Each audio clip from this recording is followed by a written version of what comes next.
On December 25th, 2020, people around the world celebrate the Christian holiday of Christmas, honoring the birth of Jesus Christ. During this Christmas season, we are likely to hear many Christmas carols and holiday songs, but none of them are arguably as touching and universal as O Holy Night, also known as Cantique de Noël in the original French. We take this opportunity to reflect on the song that, in our opinion, is the greatest Christmas carol.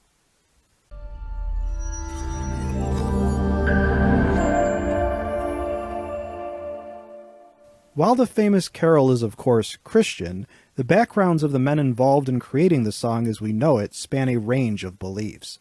For starters, the author of the poem Nuit Chrétienne, Midnight Christians, that gave rise to the carol has been described as an anti-clerical, secular person and even an avowed atheist. Placide Cappeau of Roquemar, France, wrote the poem in 1843 at the behest of the local parish priest who was elated that the church organ had been repaired.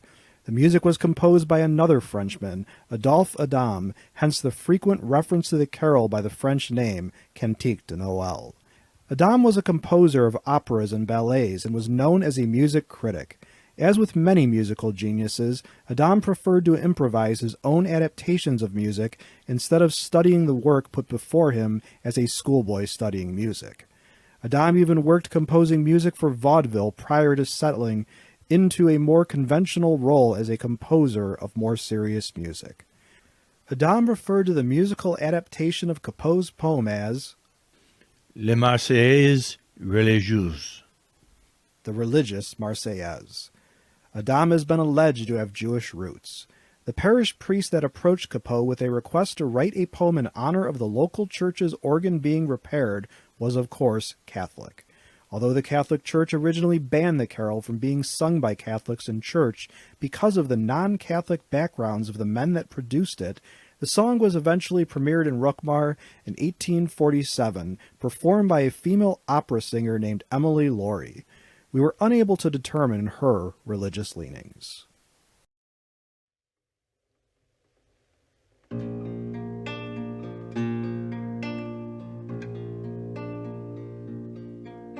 Minuit chrétien, c'est l'heure solennelle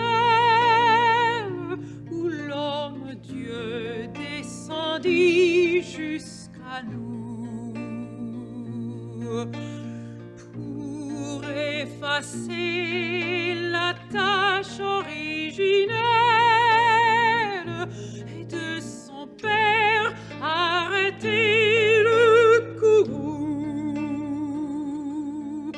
Le monde entier tressaille d'espérance à cette nuit qui lui donne un saveur. Peuple à genoux, attends ta délivrance. Noël, Noël, voici le Rédempteur. Noël, Noël, voici le Rédempteur.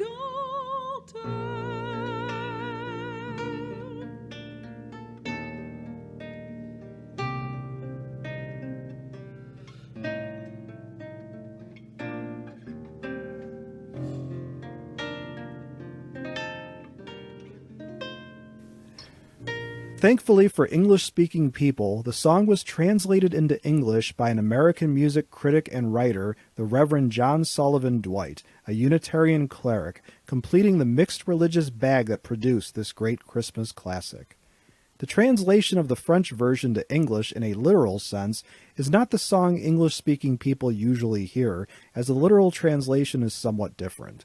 Still, the wonderful tune is the same, and the English words strike us as perfectly fine for the carol. After all, the English lyric, "Chains shall he break, for the slave is our brother," and in his name all oppression shall cease, describe the anti-slavery or abolitionist views of the interpreter, lending yet another layer of hopeful nuance to the song. About 10 years after Dwight's translation, slavery would be abolished in the United States of America following the conclusion of the American Civil War.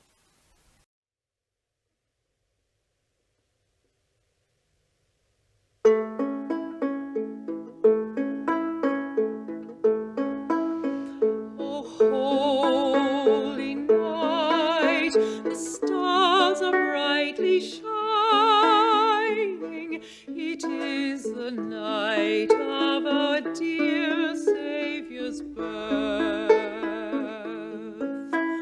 Long lay the world in sin and error pining, till he appeared and the soul felt its worth. A thrill of hope, the weary world rejoices, for yonder breaks a new and glorious morn. Fall on your knees, oh, hear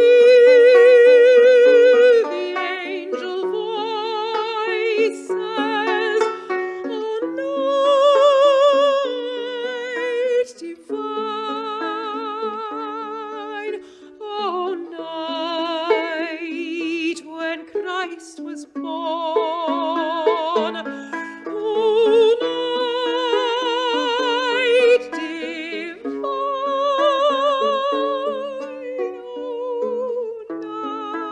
night when Christ was born.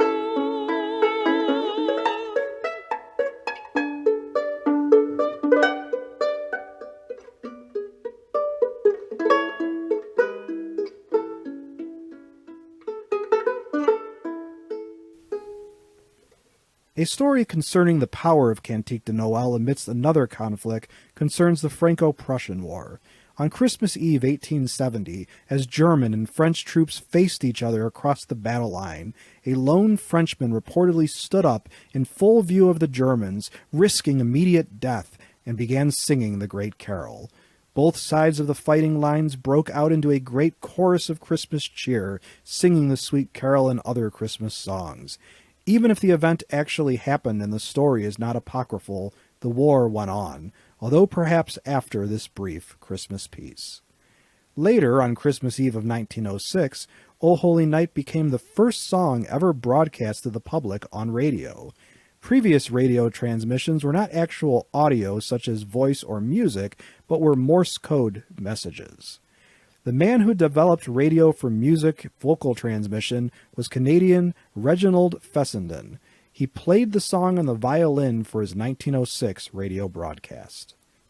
Since that magical day when our favorite carol made its debut, untold throngs of singers have belted out its sweet refrains, from pop star Avril Lavigne to Norwegian soprano Sissel, and every professional and amateur singer in between. Notable modern singers of this carol that may be familiar to you include Josh Groban, Mariah Carey, Celine Dion, and country music star Martina McBride. Such is the power of a song that captures human accomplishment in bringing people together more so than just being a religious song. It has the obvious anti-slavery line, and in fact it was composed in France in 1847, and France abolished slavery the next year, 1848. It was written by men, but first publicly performed by a woman. Its journey from poem to song to English translation occurred with people of different religious beliefs and backgrounds. The sort of Christmas truce moment in the Franco-Prussian War shows that people on both sides of a conflict can still share similar traits. Being played on the radio for the first time showcases man's technological achievement, radio, alongside man's artistic achievements with the song.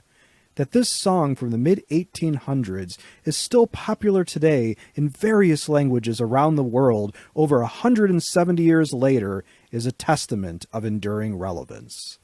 The story of this song is thus one of hope, that we can come together regardless of gender, ethnicity, and religious backgrounds to better mankind socially, technologically, and artistically.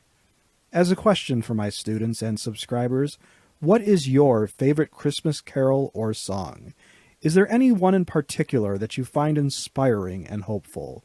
Please let us know in the comments section below this video. Here are some possible answers to this question. Hey everyone, it's Brian from Your Paranormal. Hey, I wanted to just say that my favorite Christmas song is probably Blue Christmas, specifically sung by Michael Bublé.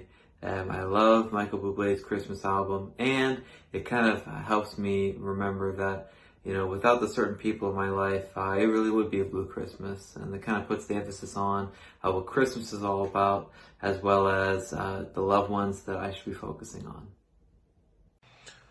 Hello, I'm Sean from Our Paranormal Podcast. Happy holidays and Happy New Year to everybody. May 2021 bring the best health and the best fortune to everybody. My favorite Christmas song has got to be Nat King Cole's The Christmas Song. That song to me just brings the nostalgia of the holiday season every time I hear it. Thank you, History and Headlines, for a wonderful year. And once again, everybody, have a very, very happy holidays. If you liked this video and would like to receive notification of new videos, please feel welcome to subscribe to History and Headlines and become one of our patrons. Also, if you enjoyed the music in this video, then I strongly encourage you to visit and subscribe to Patricia Hammond's channel on YouTube for her fantastic, full performances in both French and English of this Christmas classic. On her channel, she has many wonderful performances of numerous other historical songs in multiple languages as well. I additionally recommend visiting and subscribing to her duet partner Matt Redman's channel on YouTube, Brian's channel on YouTube called Your Paranormal, and finally Sean's Facebook page for his Our Paranormal podcast. Finally, we wish you all a Merry Christmas.